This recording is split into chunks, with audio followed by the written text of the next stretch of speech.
Have you ever been caught in a feud so bizarre it could have been plucked from the pages of a scandalous novel? Imagine living in a quiet neighborhood, retired, content, minding your own business, only to be pulled into an uproar by a neighbor determined to turn your life upside down. If that sparks your curiosity, stick around and share this story. You won't believe how a simple misunderstanding escalates into a drama so twisted it'll leave you questioning everything you thought you knew about suburban life.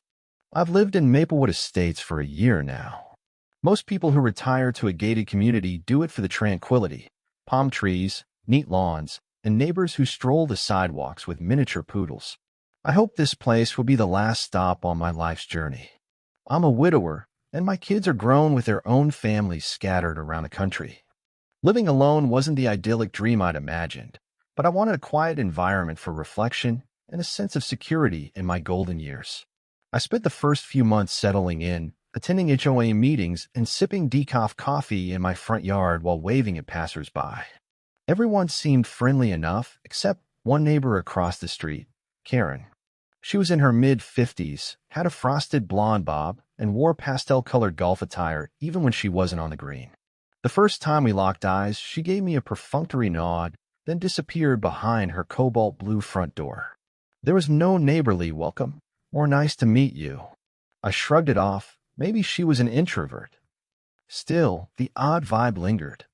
Whenever I was trimming my hedges or lugging groceries from my car, I'd catch her peeking from her window. It wasn't a friendly wave, it was a surveillance operation. Her pale eyebrows furrowed, and a cordless phone always seemed to be glued to her ear, like she was reporting on my every move. At first, I chalked it up to standard busybody behavior. Every neighborhood has someone who stares a little too long, invests a bit too much energy in other people's business. Well, it was one Friday afternoon, the sun baking the pavement, when a shiny golf cart pulled into my driveway. I recognized the driver, Trent, the neighborhood's self-proclaimed HOA security officer. That's the official sounding title the Maplewood board had given him, though we all joked it was more like the local gossip patrol. I set aside my rake and approached him with a polite smile. "Afternoon, Trent. Something I can do for you?"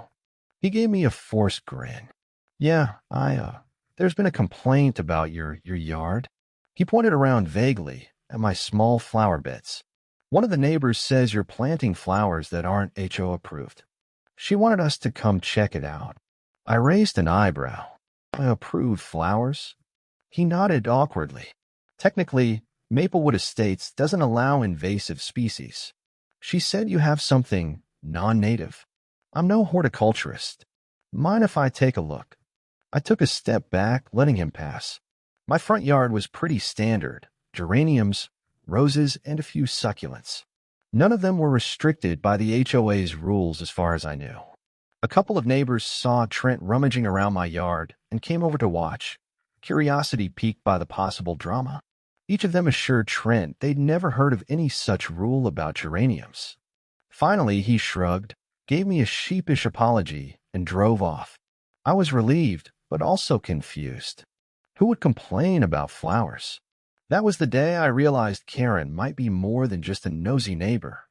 If she had an issue with my geraniums, what else was she capable of complaining about? My mailbox color? My hedge's shape? The color of my skin? The more I thought about it, the more I realized she hadn't called the HO on any of the neighbors, just me. Some faint memory of how she'd studied me with icy indifference clicked. I'm a black man in a mostly white community. Could that be the real issue? I tried to dismiss the suspicion as paranoia. Maplewood Estates was a place where people prided themselves on neighborly values. Yet, for all the potlucks and smiles, there was something a little too perfect about this manicured neighborhood. Everyone seemed to follow the same unwritten code: don't rock the boat. And if you don't look, sound, or act like everyone else, be prepared for scrutiny. The following day, a folded note appeared at my doorstep. It was typed in bold letters, left without a return address. "You don't belong here. Clean up your yard or leave." I felt my stomach twist. I hadn't done anything to provoke this. All I'd done was move in, plant some flowers, and wave politely at the folks around me. Anger flared, along with a sting of hurt. Instead of reacting with equal hostility, I tucked the note into my pocket and decided not to mention it at the next HOA meeting. My mother taught me not to let ignorance rattle my composure. Yet, I couldn't shake off the discomfort. The idea that someone so opposed to my presence lived just across the street was unnerving. Little did I know this was just the start. In a community that thrived on illusion, Karen would do everything in her power to make sure I knew I was unwelcome. I remember thinking this could all be a big misunderstanding. But then I noticed her smirk, the hateful glare she tossed in my direction the next time I stepped outside. It was personal, all right? And she was only getting warmed up. Stay tuned. The claws are out, and this suburban saga has only just begun. I try to carry on with my normal routine for the next few weeks. Early morning walks, phone calls with my grandkids, Sunday brunch at the local diner. Even so, everything felt different. My house, once a sanctuary of peace, now felt like a stage for Karen's surveillance. I'd catch glimpses of her silhouette at odd hours, sometimes 6 a.m., sometimes 10 p.m. The blinds would flutter shut if I looked too closely, like a curtain dropping at the end of a macabre performance. One Monday, I found a letter from the HOA in my mailbox. It listed 3 alleged violations: 1, trash bins left out too early on pickup day; 2, a fence that exceeded the community's height limit; and 3, excessive noise from the previous Saturday night. Now, I don't host parties, I don't blast music, and I know for a fact my fence is an inch under the limit. More importantly, the entire neighborhood puts out trash bins the evening before collection day. Where was the uniformity in enforcement?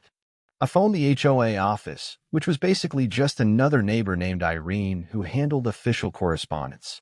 These violations are unsubstantiated, I told her calmly. In fact, if I'm getting cited, half the block should be. Irene seemed flustered, promising to investigate. Meanwhile, I was left with the distinct feeling someone had targeted me for reasons beyond yard decorum. Days later, a second official notice arrived.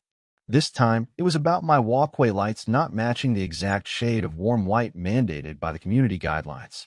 I couldn't help but laugh at the absurdity. Who polices the color temperature of walkway lights? At the bottom, in neat typeface, was a warning that repeated infractions could result in fines, or worse, the dreaded HOA enforcement meeting. I made a trip to the local hardware store. After a 20-minute quest through shelves of identical-looking light bulbs, an employee finally explained the difference between warm white, soft white, and daylight. I purchased a box labeled 2700 Kelvin warm white, presumably the correct hue. Yet I could almost hear Karen's voice hollering that I'd bought the wrong brand. When I got home, I replaced the walkway bulbs, making sure they all matched. As I crouched by the last light, I saw movement from across the street. Karen was on her lawn, phone in hand, whispering into it like she was narrating a stakeout. It fueled my suspicion that she was behind every complaint. Curiosity gnawed at me. I decided to do a bit of harmless reconnaissance. I went over to chat with neighbors, hoping to glean any insights about Karen's motivations. Mr. Garcia down the road admitted Karen had harassed him about his Puerto Rican flag once, claiming it violated the HOA's flagpole rules. Another neighbor, Linda, confided that she'd stopped wearing her favorite T-shirts adorned with activist slogans after Karen threatened to report her for inappropriate attire.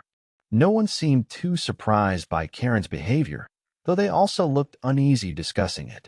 I pressed a bit more. Has she ever done something like this before? Linda shrugged. She's always had her opinions, but it's like she's gotten bolder in the last year. She's not subtle about who she likes and who she doesn't. Mr. Garcia nodded in agreement.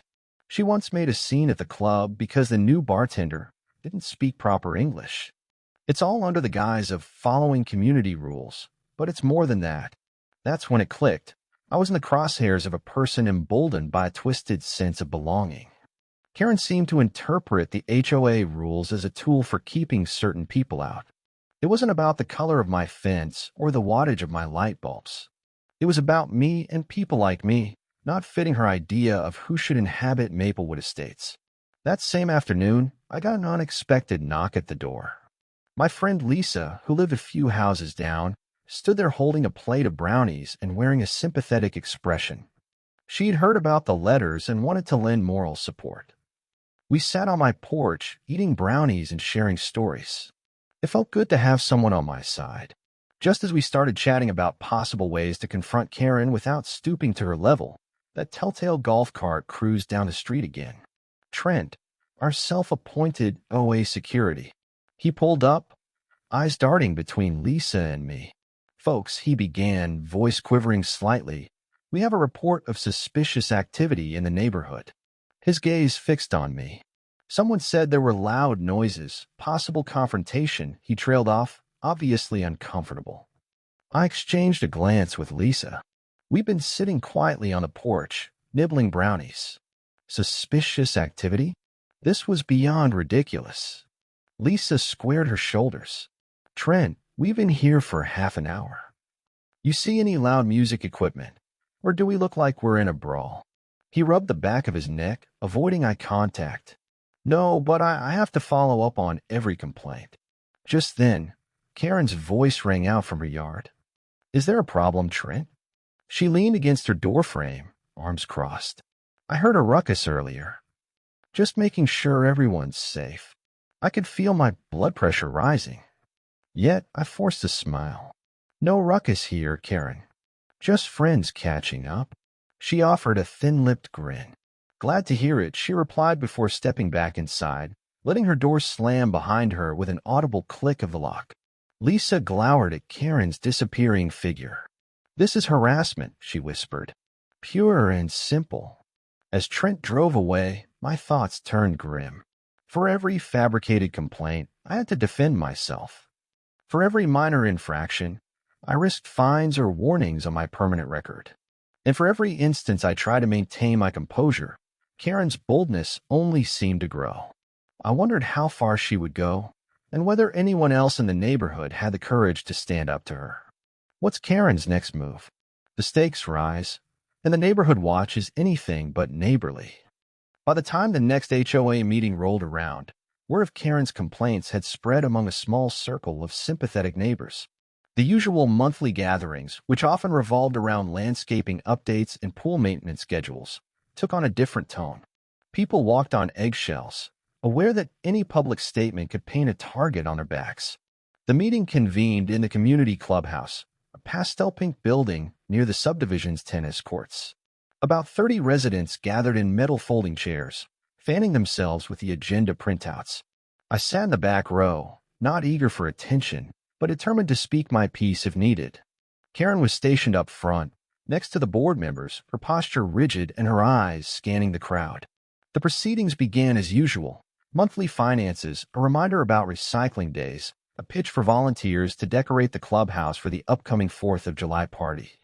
Then the board president, an affable retired accountant named Dave, cleared his throat.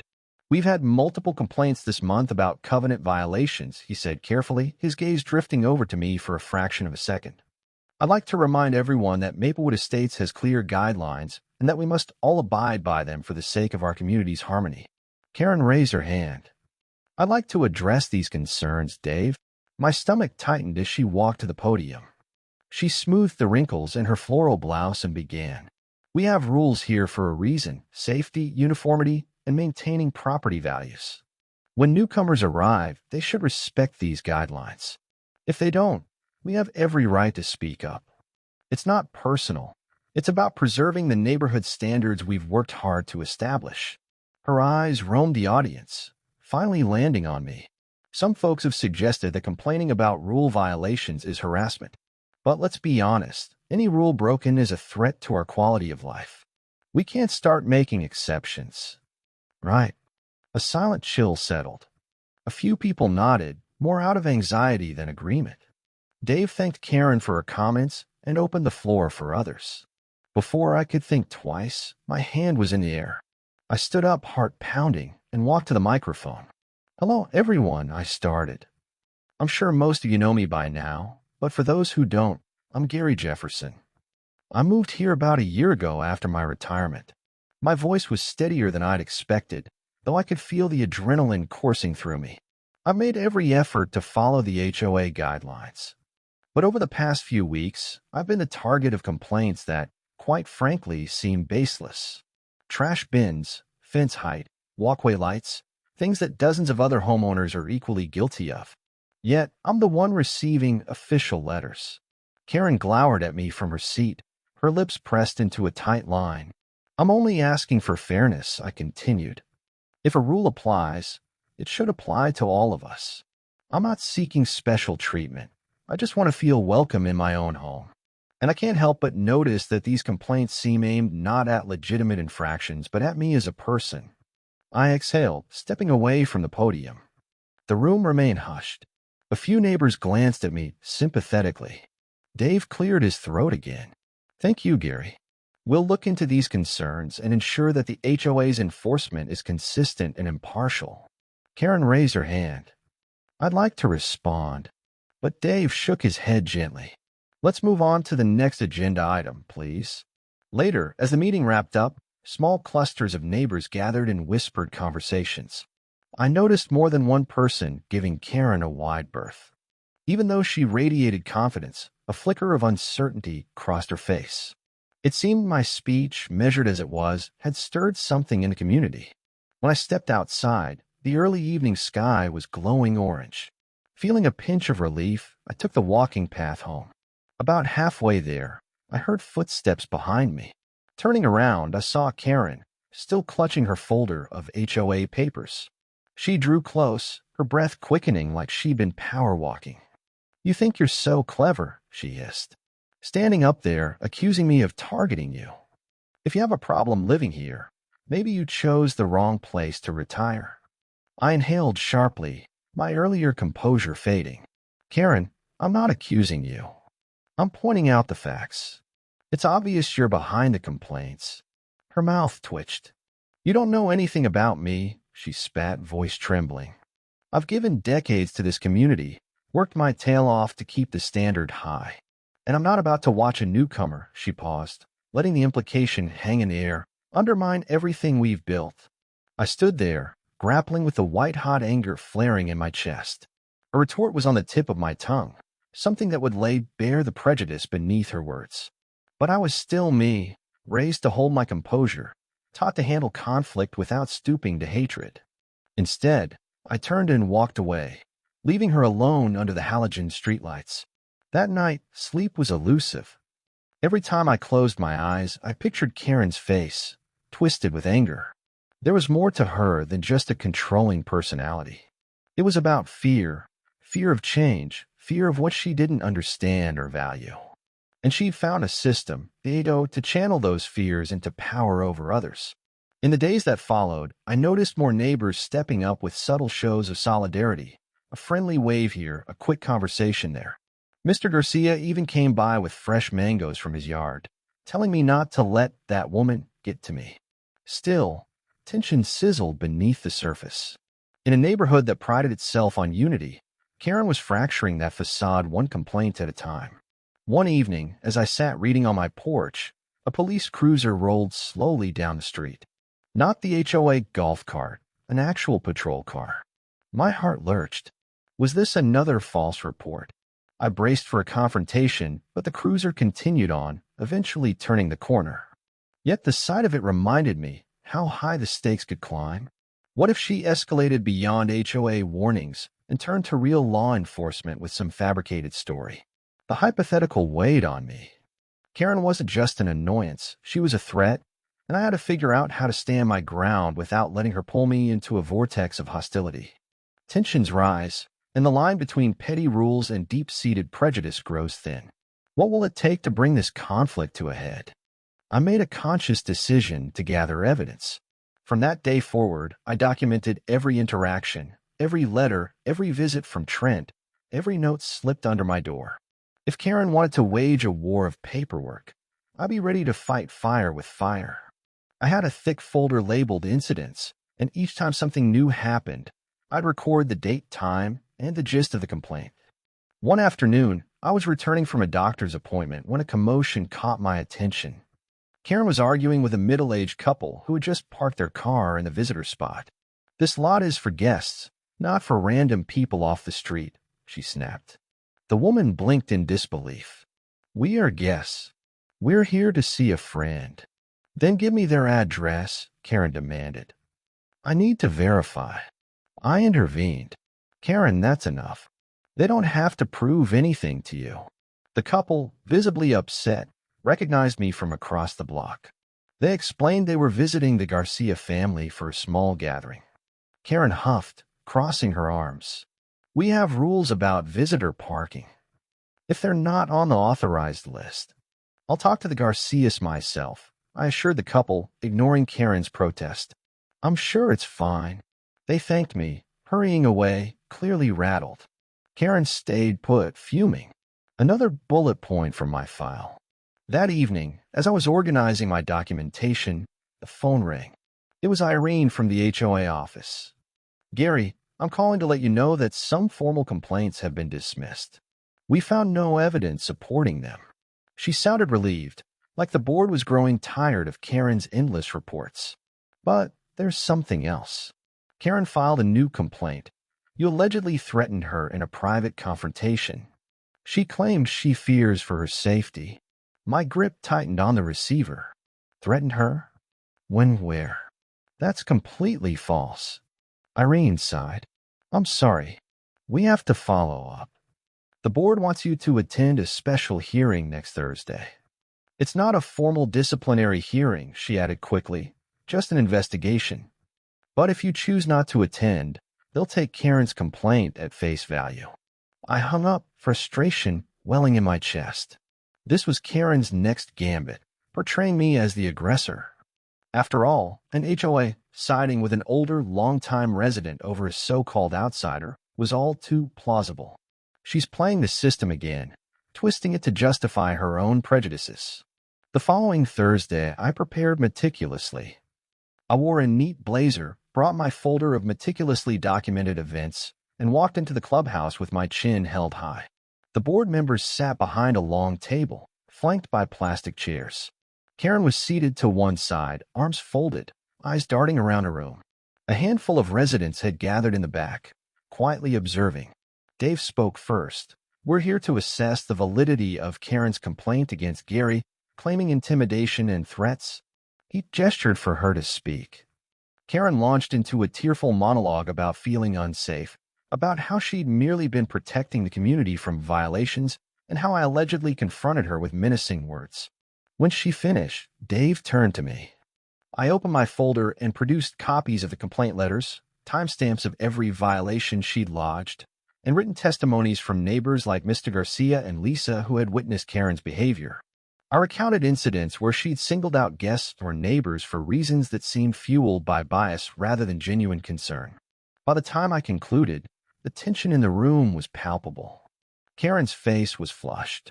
She sputtered about the lack of proof regarding her alleged racism. But the board members seemed to be connecting the dots. Finally, Dave cleared his throat, looking at Karen. We have multiple statements from residents describing similar experiences. We see a pattern of targeted complaints. We also have no corroboration for your claim that Gary threatened you.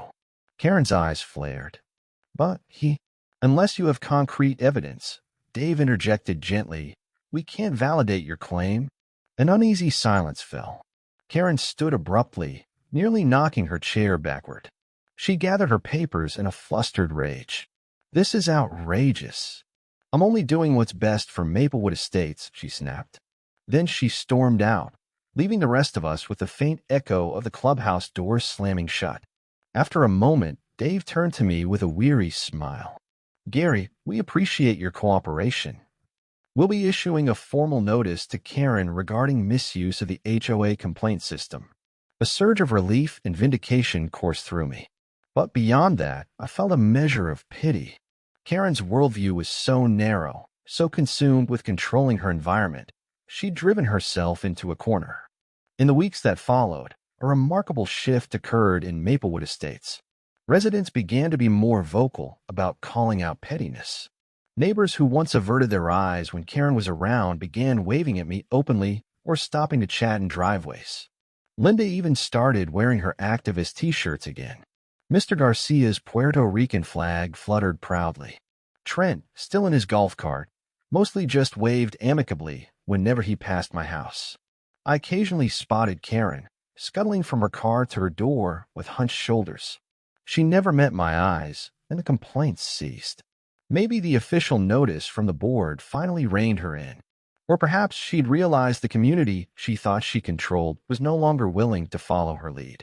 One day, as I was pruning my rosebush, Karen walked by. She looked exhausted, her frosted blonde bob disheveled. For a second, our gazes locked. I almost offered her a greeting, but she turned away and hurried on. Some grudges never die, I suppose. But I felt a strange sense of calm. Her hostility could no longer dictate how I lived my life. Maplewood Estates hasn't magically become a utopia. There's still the usual squabbles about garbage pickup times and the shade of paint on shutters. And people like Karen don't change overnight. But I've learned a lesson about the power of community solidarity. If enough residents say, "This isn't right," prejudices lose their leverage. One person can sow division, but it takes a collective effort to stand firm against it. I won't pretend the ordeal was easy. Dealing with someone who wields rules like weapons under the veil of protecting the community is emotionally draining. Yet, this experience reminded me that patience, documentation, and unwavering conviction can unmask bigotry, even in the most manicured neighborhoods. I still have my geraniums out front, by the way. They're thriving, bright red petals dancing in the Florida sun. And every time I water them, I think about the day Karen said I didn't belong here. Funny how I now feel more at home than ever, precisely because I proved that, yes, I do belong, just like anyone else who embraces neighborly kindness and respect. If this story struck a chord, please share it with someone who needs to remember that a single voice, backed by truth, can stand up to injustice. Your neighbor, your friend, or even someone across the country might see a little of their own struggle in these lines and find the encouragement they need to keep fighting. After all, we're never too old to learn the value of unity and compassion in our communities.